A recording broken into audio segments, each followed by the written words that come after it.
said you put twice as much on a chip every year for every 18 months, and the economics of the business work, which is incredible observation very early, which was true for, 40, 50 years.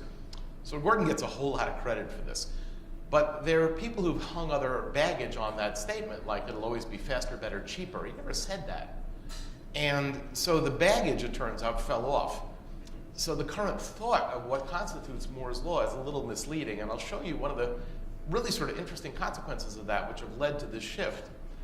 If you think about Moore's law, for about 5 decades, you relied on this, but the joke is, that means if the cars were like Moore's law, governed by the same thing, in 2020 you'd be getting 1 billion miles a gallon, and that's probably a bit much.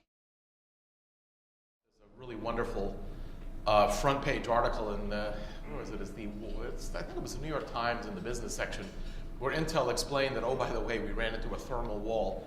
You see, some of the elements, if you followed Moore's law, actually in a transistor got to a dimension where they stopped behaving macroscopically and they went quantum mechanical. That's a really fancy way of saying that insulators became conducting. If you don't think that's a problem, try that with your wet feet standing in the bathroom with a hairdryer and see how that ends. Moore's law at that point died. That was 2003.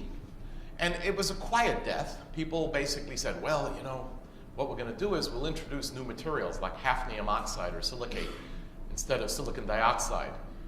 At that point, you weren't making the same thing anymore. Yeah, you could shrink things a factor of 2, but you were spending fairly obscene amounts of money developing them. In fact, it used to be for a generation of technology when I started, I spent a couple $100,000 to build the next generation. The last one we did at 22 nanometer, we spent about $2.3 billion. There used to be 300 companies sort of at the leading edge of semiconductors. There are about 4 left, 3 or 4, depending on how you count.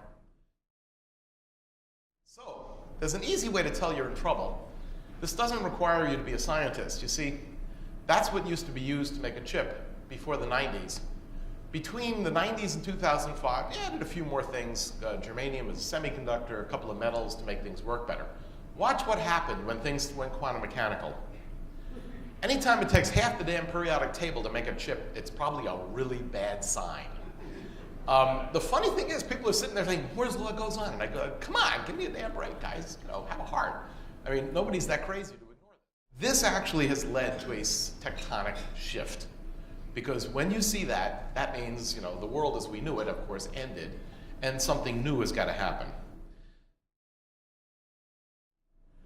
Cloud itself, curiously, is not a new architecture, but it is vital.